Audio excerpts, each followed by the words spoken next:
Olá, sexto ano querido, tudo bem com vocês? Hoje é dia 25 de março. Vamos para mais um encontro geográfico pelo canal do SEV. Vamos começar pela correção das atividades da aula anterior. Vamos lá corrigir. Vamos começar pela página 147. Número 1. Em uma viagem feita de férias, você percebeu que alguns agricultores realizam seus plantios em área de encostas. Qual conselho você daria para esses agricultores para eles fazerem um melhor plantio? E aí o conselho seria para usar a técnica do terraceamento, tá? E aí vocês vão explicar como é feita essa técnica. Eu coloquei no vídeo da aula da semana passada, ok? Agora, número 2, na página 147, tem ali um desenho com as letrinhas indicando os tipos de relevo, tá? E aí vem algumas perguntas. Letra A, vocês vão identificar e denominar a unidade do relevo que está representada com a letra A. E aí, vocês vão escrever planície, é o tipo de relevo planície, tá?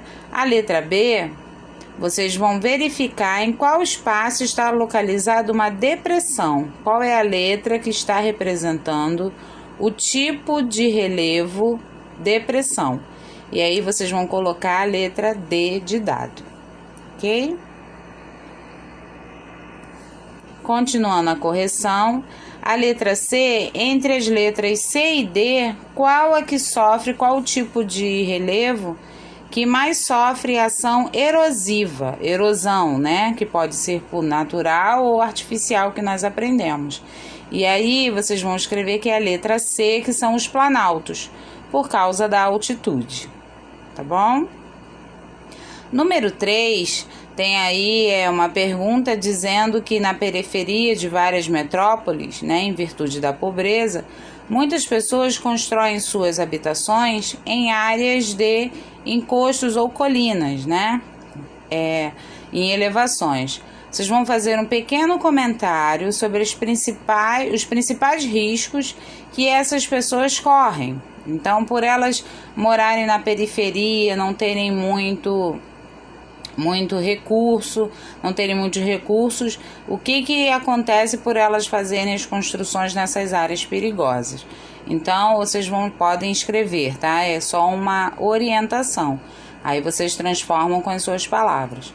Pode haver deslizamento de terra e o risco de vida ser muito grande, ok? Essa é a sugestão de resposta da número 3. A número 4, o relevo de planície, historicamente, serviu para promover o desenvolvimento das sociedades que nelas se instalaram. Listar 3 aspectos dessa forma de relevo que favoreceram esse desenvolvimento. Então, o que esse tipo de relevo planície, o que ele favorece no desenvolvimento de uma sociedade? E aí eu expliquei para vocês, né, a prática da agricultura, da pecuária, a construção de residências e até mesmo para a locomoção. Então, a história dessas civilizações, né, dessas grandes sociedades, a planície, o tipo de relevo planície ajudou bastante nesse desenvolvimento. Tá legal?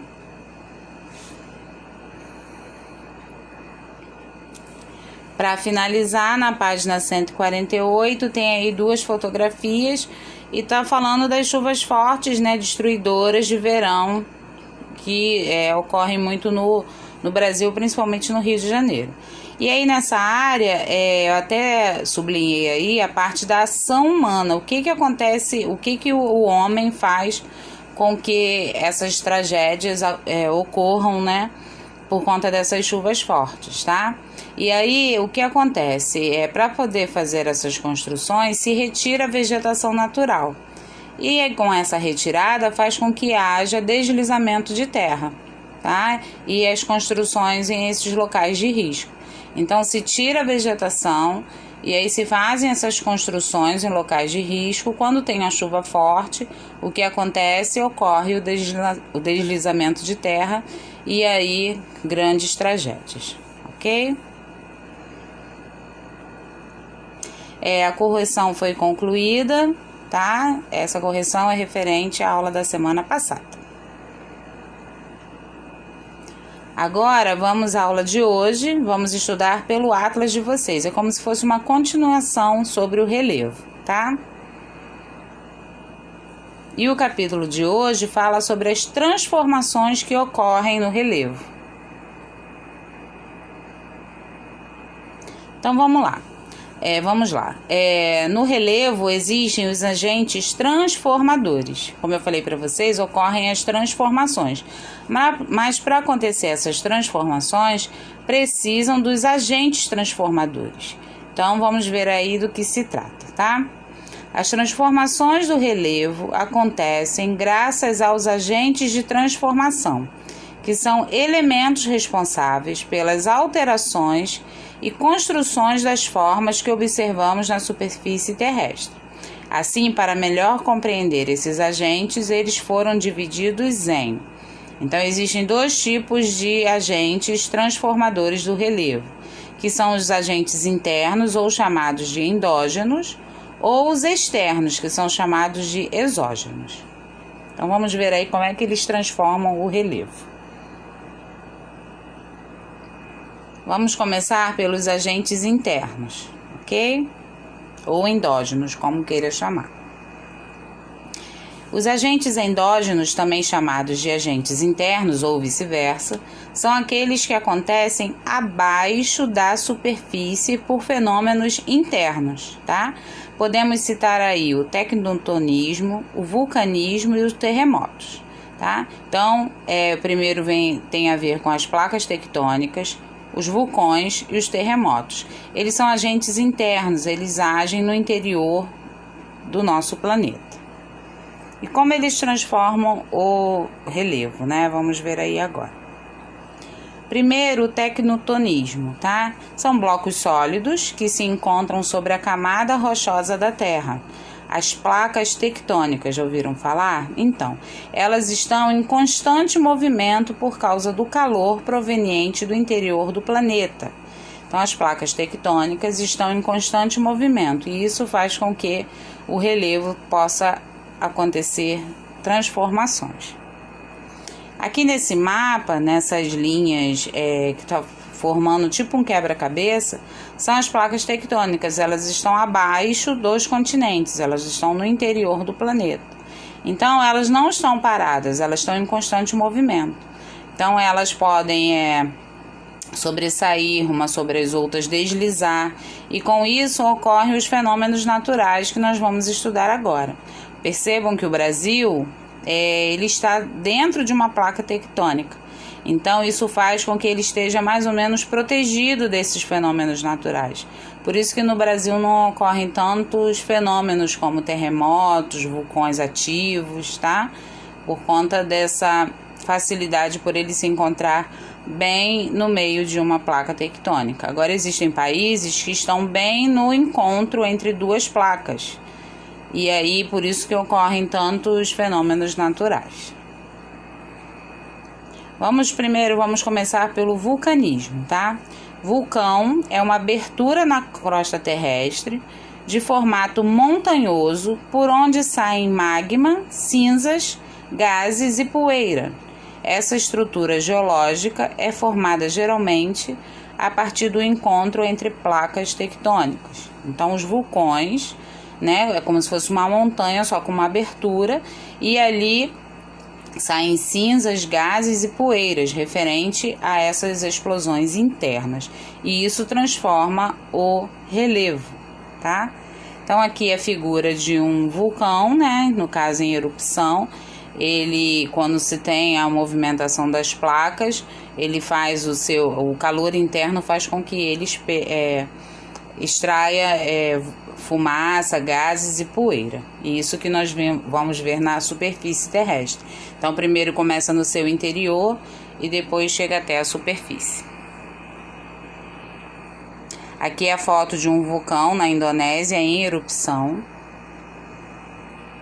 Agora, vamos falar também de outra parte relacionada ao vulcão, que é o turismo, tá? Então, muitos turistas aventureiros que querem se aproximar de crateras e conhecer alguns dos vulcões em atividade do planeta. Algumas companhias de turismo especializadas organizam expedições para ver de perto essas potências da natureza. Então, sabe-se que em alguns países existem vulcões em plena atividade e com isso se tem o turismo relacionado ao vulcão. Pessoas que gostam desse tipo de aventura e querem ver esse espetáculo da natureza. Aqui a fotografia, desse tipo de turismo, pessoas que chegam bem perto dos vulcões em erupção. E também outro benefício, em relação ao vulcão são os solos férteis, vulcânicos.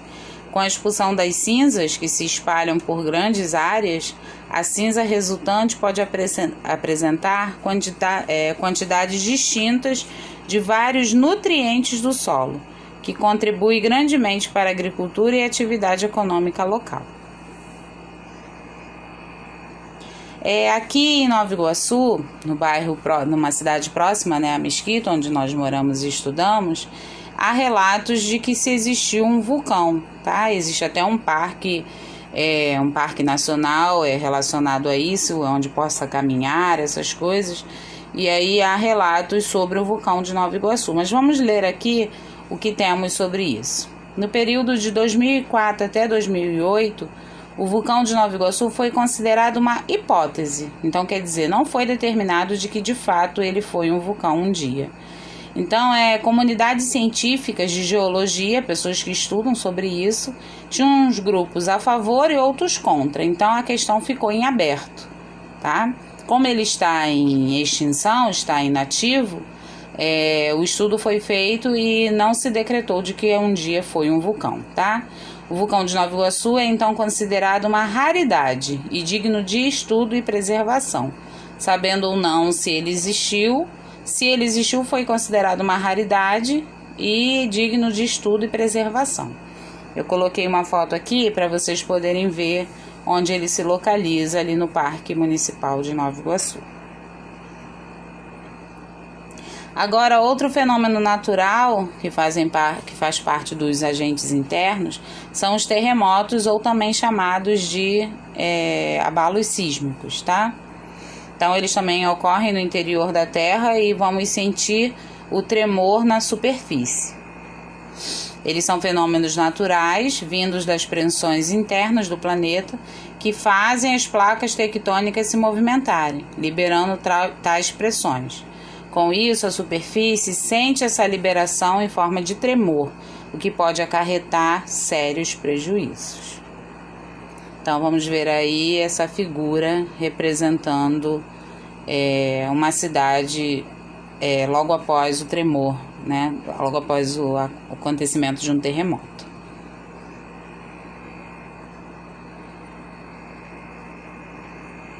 E agora vamos conhecer os agentes externos. Já conhecemos os agentes internos que ocorrem no interior do planeta. Agora vamos conhecer os agentes externos que modificam o relevo, que também são chamados de exógenos. Então vamos lá. Os exógenos, também chamados de externos, tá? A ordem não altera, são os elementos da natureza que atuam na transformação do relevo. Nós até vimos um pouquinho deles na semana passada, que eles fazem parte da erosão, tá? E os principais agentes externos são a água, o vento e o clima. Então vamos rever aí, já vimos na semana passada, mas vamos reforçar, tá? São as ações naturais que ocorrem através da água do mar, dos ventos, do gelo e dos rios. Então eles vão moldando o relevo, fazendo com que eles são considerados agentes externos e provocam a erosão. Ok? Então, amores, a aula foi concluída, tá? Vamos fazer aí uma pequena revisão sobre o que aprendemos hoje. Então, hoje aprendemos sobre os agentes transformadores do relevo, tá? Temos o relevo, aprendemos os tipos de relevo, e aí hoje aprendemos sobre os agentes transformadores. Pode ser tanto interno como externo que modificam o relevo, tá? E aí nós temos os agentes internos, que são os endógenos, e os externos, né, fora da superfície, que são os exógenos, tá? Então vamos aí rever cada um pouquinho deles. Os internos, também chamados de endógenos, são aqueles que acontecem abaixo da superfície, então vem de dentro para fora, né? Que são as placas tectônicas, os vulcões e os terremotos. E os externos, tá? Que são os elementos na natureza que atuam na transformação do relevo. Pode ser a água, o vento e o clima. Amores, aula concluída. Se ficou alguma dúvida, anotem e depois passem para mim, tá bom? As atividades serão de revisão, tá? Vou mandar pelo grupo da escola em PDF para vocês poderem resolver e ver aí como estão os conhecimentos de vocês, tá bom? Queria desejar no final dessa aula muito amor para vocês nesses tempos difíceis, tá? Muito amor no coração, fiquem em paz, logo logo a gente se encontra. Beijo para vocês.